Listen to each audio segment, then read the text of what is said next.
Hey, thanks for joining me on a video. Out of all my 7,600-ish subscribers, about 200 of you will watch this video because that's all anyone does when I do a planetary video. And it's really disheartening because, dear Lord God, do I love this book. It's so good. And I've talked about every issue up to this point. We're on issue, 17. And I've talked about how oftentimes there's the main story that's going on between the crew of Planetary and the Four, the evil Fantastic Four, and the ultimate confrontation that's building up to that. But as happens with these books is almost like every other issue, rather than having a story that focuses on the main narrative thrust specifically and directly in the modern time, they'll do an issue where we go back in time and look at kind of the backstory of some other characters that are kind of tangentially involved. And sometimes, like in the case of this, it doesn't have anything to do moving the plot forward specifically, but rather gets you into the mindset and understanding of some characters so you just know who they are a lot better. I'm into it. So this is Elijah Snow attacking a big giant saber-toothed kitty. It says the lost city of Opak Ray. It's, I'm just guessing that's how you pronounce that. Opak Ray, R-E. Let's just get into it. So again, the main character, Elijah Snow, we've been established with him for the main book. He's like a century old. He's been alive for a long time, and he likes to go investigating things. This is set now April 18th, 1933. So he's off investigating things. And so what is he going to find now? So it says, Elijah Snow's Planetary Field Journal. I no longer know where I am. The river seems to go on forever. I lost Hansen yesterday to an attack from the thick vegetation that fringes this darkening river. I don't know where I am, but I know I'm getting closer to where I want to be. Opak Ray, the rumors are strong in Europe. A delinquent family of freebooters, the Sacks of northern England, had obtained certain unusual mechanical devices on a raid in this area. I got a shout out every time. John Cassidy's art, rest in peace, John Cassidy, and the coloring. It's one of the most beautiful drawn books I've ever seen in my life. It's just so good. Yeah, he's on his way into the jungle, and some English high-rolling folks found some stuff in the jungle, and so he's searching it out. He says, there have been talk of the younger one, Kevin, having gone native and remained here in the thick forest north of the port of Oshanga, I believe it says. There's this mysterious couple of characters following him. It says, even if true, he was far from the strangest thing in these jungles. As the Cummings Scientific Club will attest, having thoroughly examined a portable televideo communications device wrought in gold and recovered from an abandoned boat that drifted out of this green hell 3 years ago from Opak Ray. So mysterious people following him, and he's approaching on the boat to some crazy, very different architectural building, city, structure, something. And so the beginning of it, talking about an English family and the youngest one staying back in the forest, I'm like, are we about to see Tarzan? Is that what we're going to get? So, written by Warren Ellis. Love it, love it, love it. John Cassidy, Laura Martin, art, colors. And as I've said a million billion times, I love that they do not put text boxes everywhere. Like, that was just a journal entry to start, and that's fine. That's different. A journal entry is a character's actual thoughts, and that's fine. That's different from just the writer putting in text. No one's speaking. It's just telling you, the reader, it's not necessary. So Elijah Snow, he's looking, he goes for a gun, gets on the dock, and walks towards the city.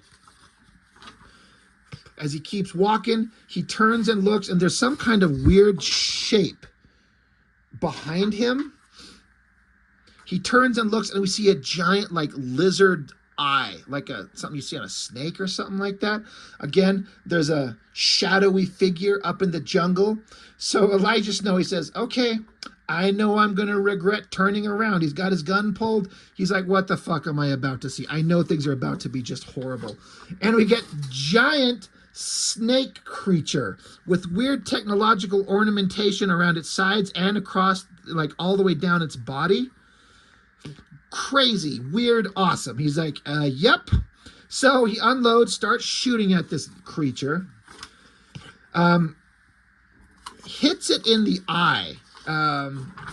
Make sure I didn't skip a page. Like, it looks like he hits this lizard creature in the eye, and so that Elijah, if you know the character, he's all about, this would be confusing to anybody who hasn't been following the book. Elijah's got, I mean, I want to say like Iceman powers, but it's not quite like that. He doesn't shoot ice blasts from his hands, but he refers to it as heat subtraction. He can kind of like look at a thing, and I guess if it's more like if he's physically touching it, maybe he doesn't have to, but he can freeze things. So that's what he does. The water, he looks down at the water that the creature's in, and he freezes the water around it to kind of hold it in place. The monster slams its head down, he ducks out of the way, he loses his gun, and then these weird round shapes on the side of this lizard creature, they open up like a kind of a iris thing, and then little claw legs come out the side. So this is some weird, creepy creature, something or other. So now it's walking towards him. And so Elijah Snow's like, now that's just cheating. And then you see the sound effect. And it's a big screaming. Here he is. And of course, Tarzan has that classic, like, I'm not going to do it, that loud screaming sound that he makes, his war cry. And it's some kind of, version of that. It's like, ee-ah, ee-ah, ee-ah, some kind of like guttural, loud scream. So this is this universe's version of Tarzan, and I only know the basics. I've never read the original books. I've seen some versions of some movies, so I know the basics, the very basics of the character. So in a way, as has happened a couple of times in this series, this is more of my introduction to kind of certain elements of the character, even though it's not the character. But here comes frickin' Tarzan, jumping out of the sky, coming down on a vine. And, here's the giant lizard monster with all these weird legs sticking out. Tarzan guy coming down right on top of his head as lizard monster is about to gobble up Elijah Snow. And Tarzan just puts a strong elbow strike to the top of the monster's head. Boom, once, and then he raises his hand up again, and boom, down again, and it knocks the creature down. Knocked out, dead? Who's to say? I don't know. But Tarzan guy steps down and approaches Elijah Snow, and he says, "Good afternoon, old boy. I'm Kevin Sack, Lord Blackstock. We're going to have to see what we can do about you." So there he is. And of course, Tarzan, he's supposed to be from an English family, and so the way that's written, Warren Ellis is English, right? He's like, "Good afternoon, old boy." So, they're kind of letting you know that this is exactly who it is, Tarzan. But then he speaks as if there's kind of a concern, like, we're going to have to see what we can do about you. Like, whoa, what does that mean? So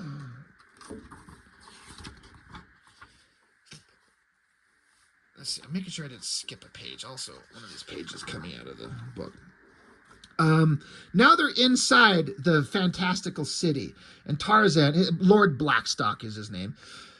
He says, "You caused quite a stir. I'm afraid the outer guards tend to stab first and ask questions of your entrails." I think that's a really funny line. That's really clever. Elijah Snow says, "I did try to speak to them," and Blackstock says, "We know from the ones you left alive." So Elijah Snow says, "I say, you're a Yank." No, sorry, Tarzan. He says, "You're a Yank, aren't you?" He's like, "I'm an American, yeah. They don't speak any dialect, I know." So Tarzan Blackstock says, "Well, the survivors did say you tried a parley, which stands in your favor." He says they'll be a little put out about Esin Ka, meaning the big snake monster thing, but then you shouldn't have been exposed to him. And he's like, "The snake?" He says, "Yeah, they have a whole book on how their doctors tamed him." So they keep walking, and suddenly they move into this big giant area where there's just potentially hundreds, maybe thousands of native inhabitants of this city of Opakre. And so Blackstock is saying, "Time to face the music, old boy. Don't worry, I'm on your side, and I have some pull with the locals. We minorities must stick together, what?" So, meaning the white folk. because they're in Africa. So then we get back to Elijah Snow's journal. As we see him interacting with the local people, it says the society of Opakre is broadly communal. 5 elders describe all angles of the situation for the people's consideration.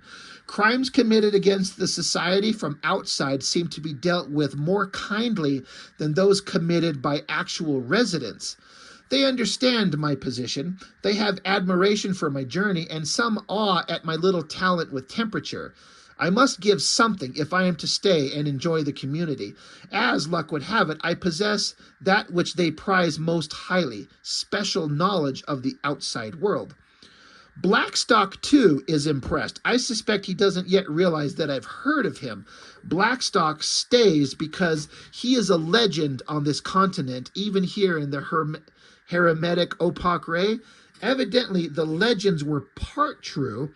He was lost as an infant, raised by jungle fauna. He returned to England to discover his true life and an unexpected heritage.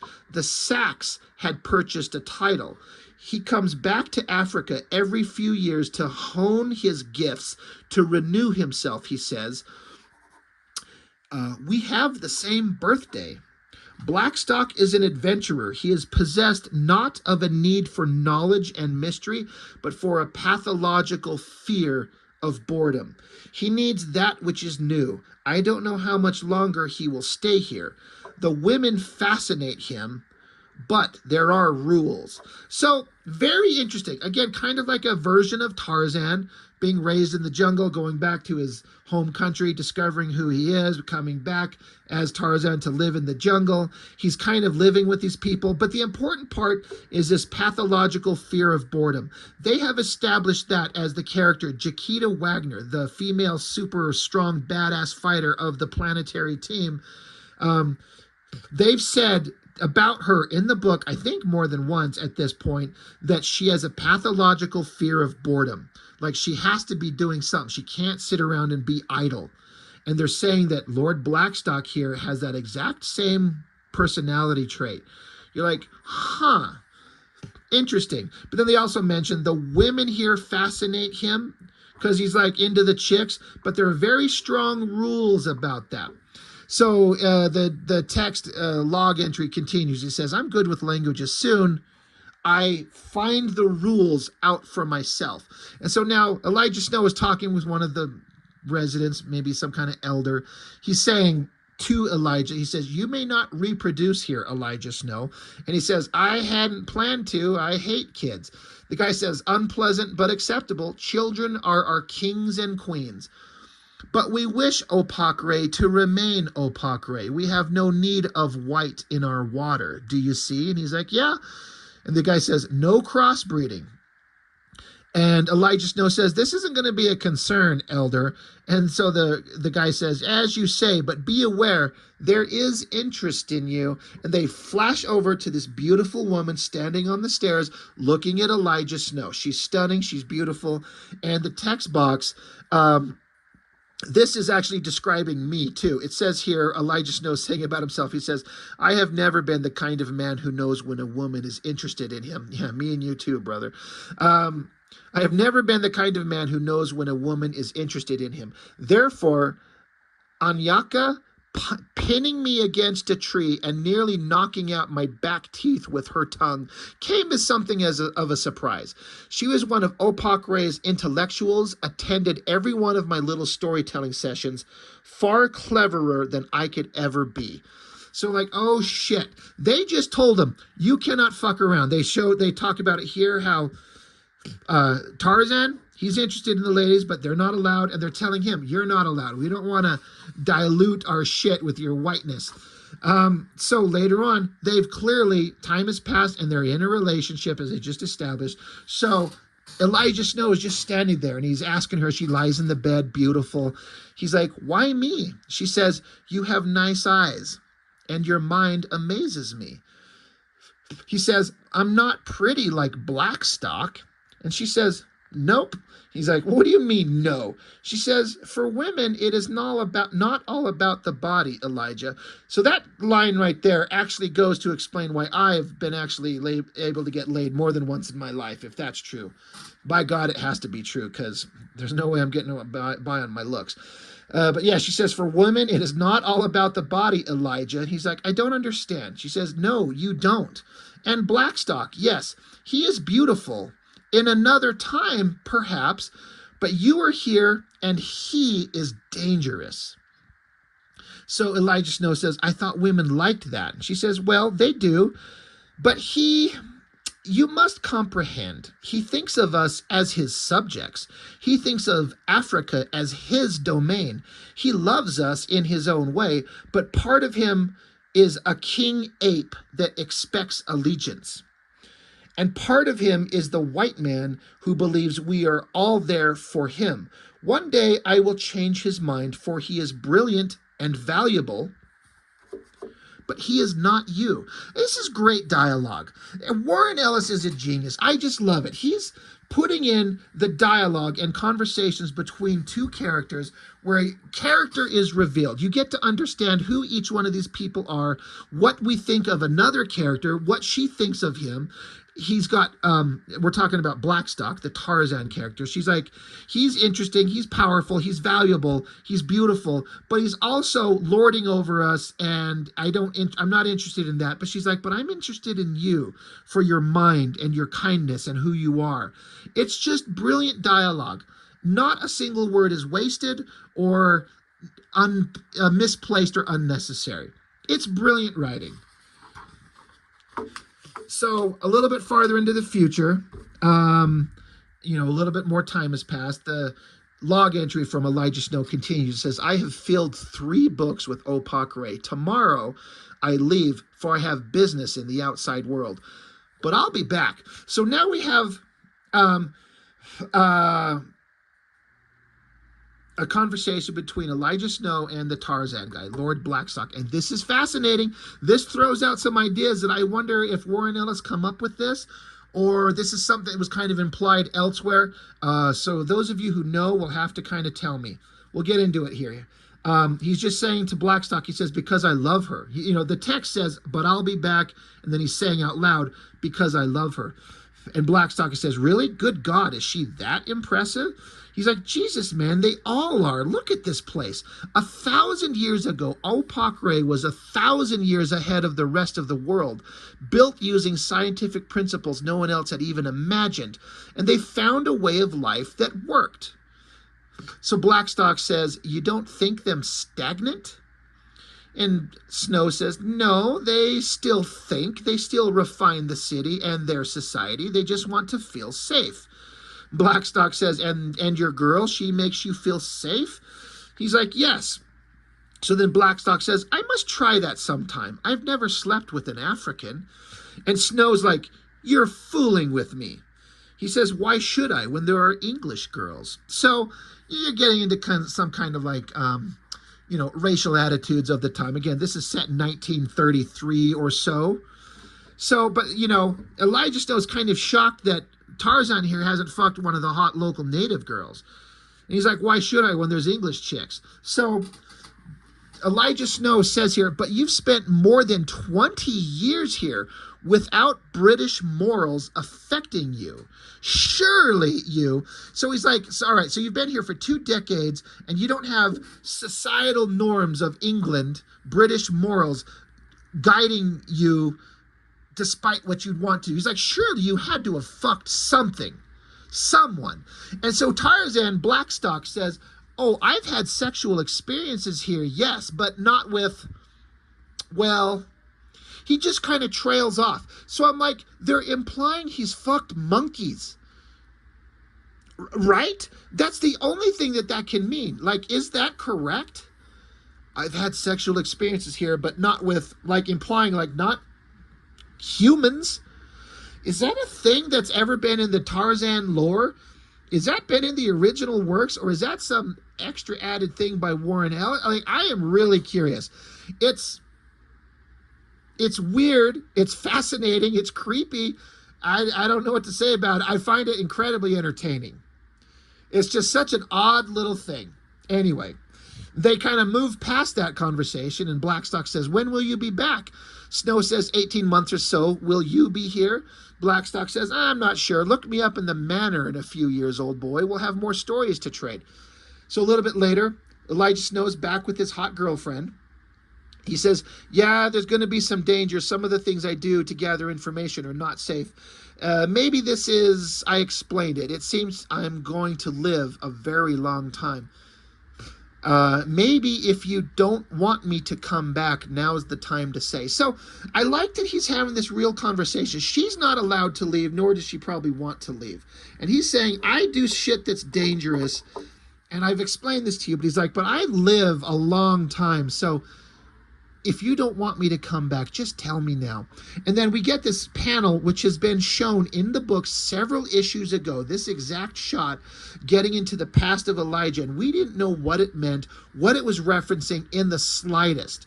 And many issues later, we see the full context of this panel that has shown up books ago. She says, I don't care what happens. I don't care how long you live. Just never forget that I loved you, Elijah. And so the text box, the journal entry says, and so I left the first great love I've had of my life. I have to say, John Cassidy, this drawing of her, I'm going to flip it over, stunningly beautiful. The coloring, the body, the tattoos. Yeah, you can almost say she looks like Voodoo from Wildcats. I love the sensuality of like she's lying there not wearing anything, but the blanket just kind of folded up across her chest. But I love the choice of the angle as you read it upright. This upside down angle kind of leading you out of the book. Beautiful. I love it. The characterization. She seems like such an interesting woman. In just a few bits of dialogue, she's this smart, important member of this culture. She sees the humanity and grace and beauty in this outsider human.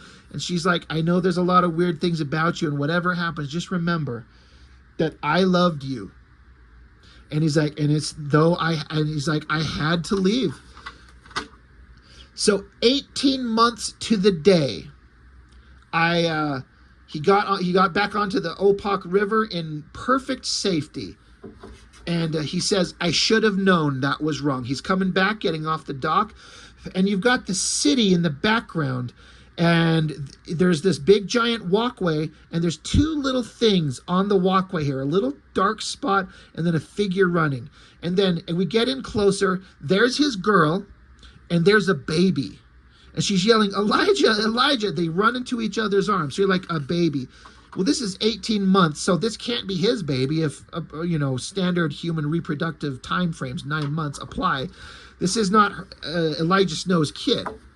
But then you see that this geometric city structure is folding and collapsing in on itself. It's folding together and changing shape.